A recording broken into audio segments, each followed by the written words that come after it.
All right, welcome back. This is going to be a pretty beginner intermediate lesson, also for advanced people too, if you have a different take on vibrato. So this is going to go kind of hand in hand with bending. This is basically how you basically are showing your own artistical style as far as phrasing goes. So people to look at, obviously, like Ingve, Zach Wild, and for more modern guitar players like Brandon Ellis and so forth, and even Steve Vai, and they all have like their own kind of distinctive vibrato and bending. So with this, I kind of wanted to give you a couple ideas as to how to approach it and what I personally do to kind of improve my vibrato. So one thing is going to be your string tension. So depending if you are in standard, if you want like really aggressive vibrato, if you don't have the finger strength, you'll typically see guitar players use lighter strings, and we're talking like for standard, like even like 8s to 40. I have 8.5s in standard tuning right here.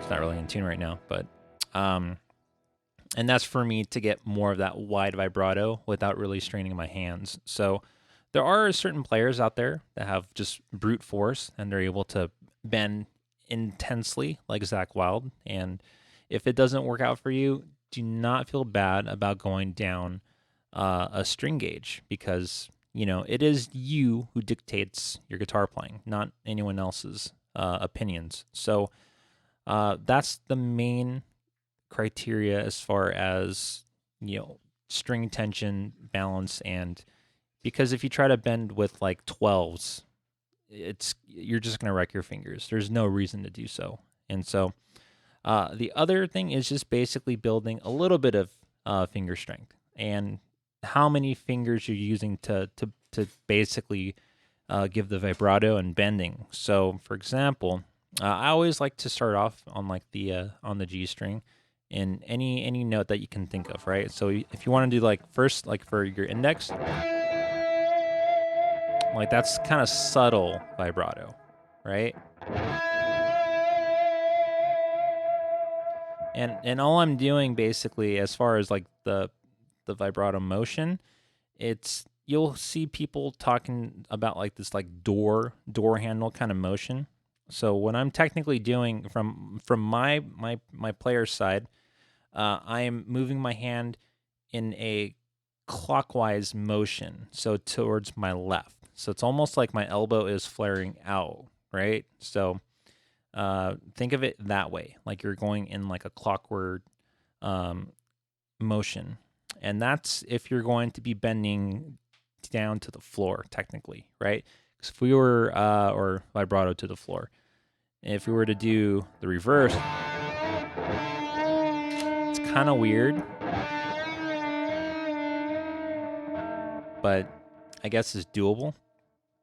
Now, if that is hard for you to achieve, what you can do is essentially do the same thing, but you're going to add your second finger to accompany your index. So, like if we were here, right, if we want to do a slow vibrato,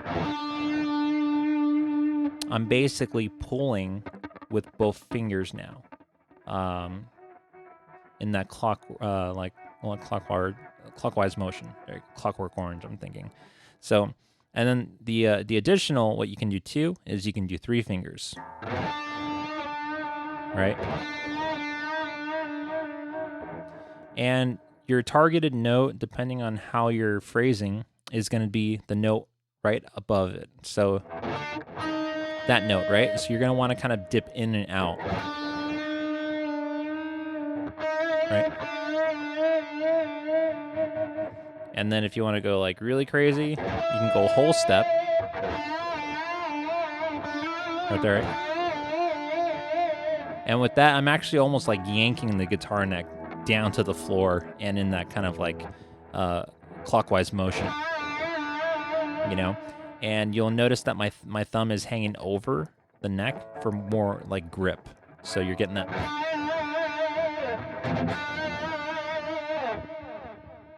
So when you use this on the high E string, you're going to slip off basically, because there's no room basically up, below the high E to go. So in this point, you're actually going to be going up like that. And what I'm kind of doing with this kind of motion is I'm pulling up towards my face.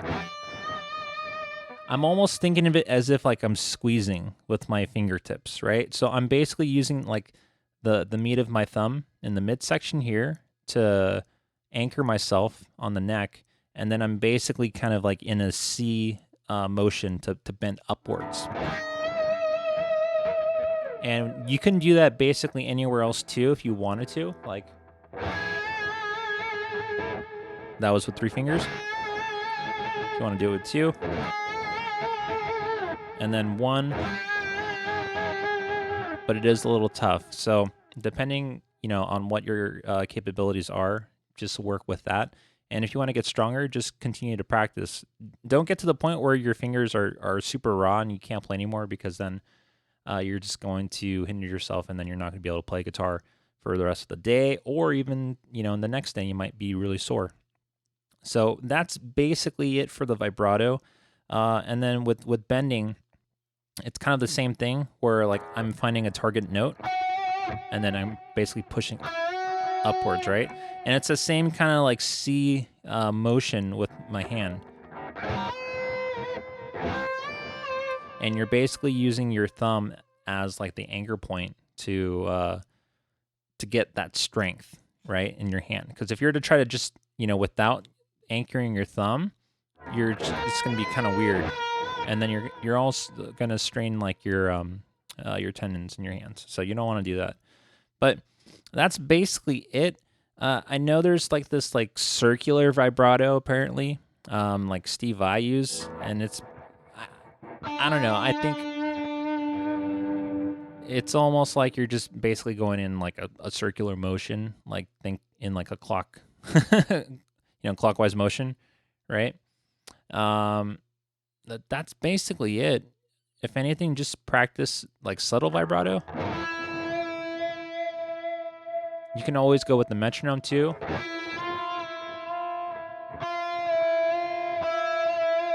And then like blend it in together so that your targeted note right there.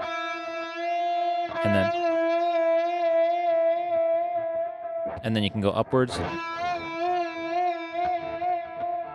And then fast. But what you don't want to do, unless you really want to, is that kind of like, they call it the mosquito. Like they can't really target the note. They're like almost like kind of constipated or something. Like, so you don't want to do that. That's like the nervous twitch, kind of like the little poodle, like kind of thing. So you want to keep it slow, just and don't think too much of it. If you really wanted to rock your guitar, you can do that as well. But yeah, that's basically it. Practice it. On the first string, the middle, and then the low. And find different notes and make it musical. Slide in.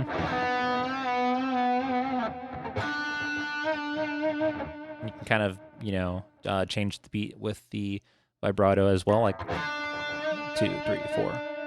Just kind of make up some cool exercises. But hopefully this helps you absolute beginners to vibrato and bending, and even for like intermediate and advanced players who are looking to, put some, more thought for the vibrato and the phrasing. So hopefully this helps you out, and we'll see you next week.